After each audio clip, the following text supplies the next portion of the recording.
Greetings, I am Toglin, House Harlequin, but you may call me Tog. Today's video will be both an update as well as revealing a secret that's not overtly a secret, especially if you follow Miss Misa because she actually blurted it out in livestream at one point. So, near the beginning of March, my husband and I should be having a baby girl. I know, all of you are probably very surprised. I haven't actually revealed I was married before. I figured I might as well reveal that I'm pregnant because that's one of the reasons why my video production has been so horrible lately. I've just been very exhausted and have been falling asleep while trying to look up things for videos or trying to do any sort of research for them. Also just very annoyed that I got gestational diabetes because I have one of the best diets out of anyone I know. In fact, even the nutritionist at the hospital agreed that I had one of the best diets she's ever seen. At this point, you're probably wondering why this has been a secret, because it seems like a rather odd thing to keep secret, especially since it's very hard to keep secrets from the internet anyway. My husband and I have been together for 6 years now. He's the same gentleman that was in the Shadow Fox story I told this Halloween. I guess if you see a shadow fox with someone, you're destined to stay together or something like that. Anyway, 3 years ago, we decided that we would go ahead and try and have a baby. I had to get my IUD removed first, which I thought would be a pretty simple process, just pop into the doctors,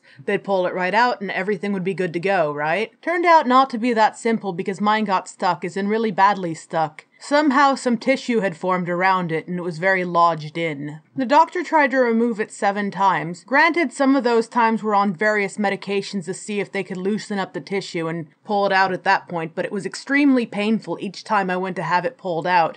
And then I was referred to another doctor, and that doctor tried the same thing. Then I got referred to another doctor. I ended up seeing 4 different doctors, them trying too many times for me to count, till finally I was referred to a surgery center and then I was just knocked out and had it yanked out that way, which I kind of wish I would have done from the get-go. This whole process took nearly a year. 7 months after that, we found out that it worked because me and my husband found out that I was pregnant. We were both rather excited and overjoyed and told my whole family right away about the good news, and everyone was overly ecstatic for me. The first few scans looked pretty good. The only thing that they were concerned about was the fact that it was a lot smaller than they first anticipated, so they told me to come back in 2 weeks and they'd scan again. So I went to my next scan, and everything looked promising. The only issue is they weren't able to detect a fetal heartbeat, only a flicker. They told me this sometimes happens, that sometimes you can detect a fetal heartbeat as early as 5 weeks, and sometimes you don't get a stable heartbeat until 10 weeks. They told me to come back in 2 weeks so that they can make sure to get a fetal heartbeat on file. So when I came back in 2 weeks, I saw it was the same tech yet again. Me and her made some small talk, joking about how often I was there.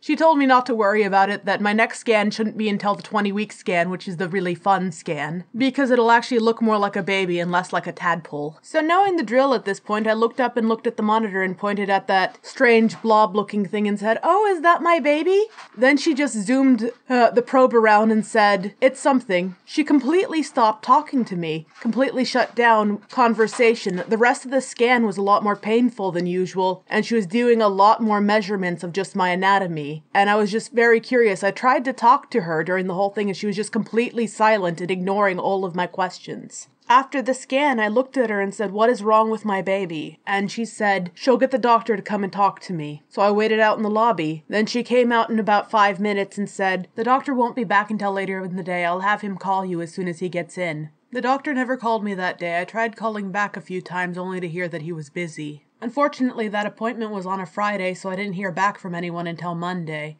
That whole weekend, my mind was racing on things that could be wrong. I knew that most likely the baby was either dead or going to die. But part of me hoped that maybe it was something else. Maybe they needed to do more scans, advanced scans. I wasn't exactly sure. Monday, I got a call not from the doctor at the sonogram center, but my own personal OBGYN called me. The first words out of his mouth was, "I am very sorry about your loss." He wanted me to come in as soon as possible so we can discuss various options. I found out not only did the embryo die, but it's been dead for almost 2 weeks at that point, and the tissues in my bodies were starting to calcify, as in harden. He said it would be very dangerous for me to miscarry naturally at that point, because I probably wouldn't, and as time goes on, it'll just get worse and worse. My only 2 options was to take these pills or to get a DNC.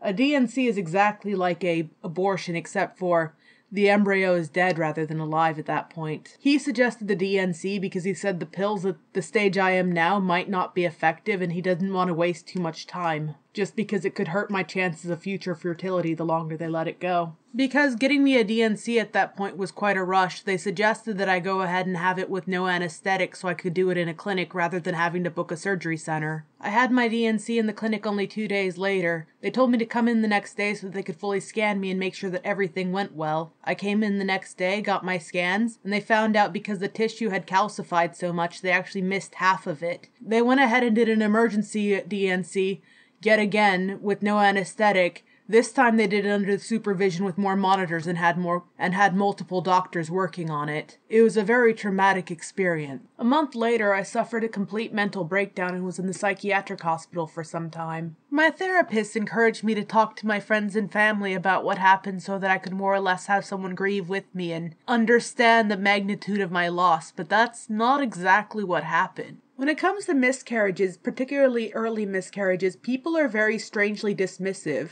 The most common question I had was there damage to my reproductive system, and when I said no, I should be fine to have another baby in the future, they'd tell me that was wonderful news and not to worry about it because I can have as many kids as I want later in life. Stuff like that. Or I was told things like, well, at least you didn't lose the baby later in the pregnancy. Or at least they didn't have SIDS. Just basically nobody wanted to talk to me about it, and when I tried to talk about it, I was just simply dismissed, as in, it almost felt like I was complaining about a paper cut or something. Because all that happened only a year ago. When it comes to my current pregnancy, I just haven't wanted to talk about it. It's like the whole experience just made me want to shut down about anything related to the topic. I didn't even post up on my Facebook I was pregnant until I was 20 weeks along, and I posted pictures of the scan letting people know that I was having a girl, just because I was excited that everything looked like it was turning out okay this time. But otherwise, I've just been very shut down about the topic. Anyway, that was my big secret. I hope you enjoyed. Let me know what you think in the comments down below, and I wish all of you a pleasant rest of your day.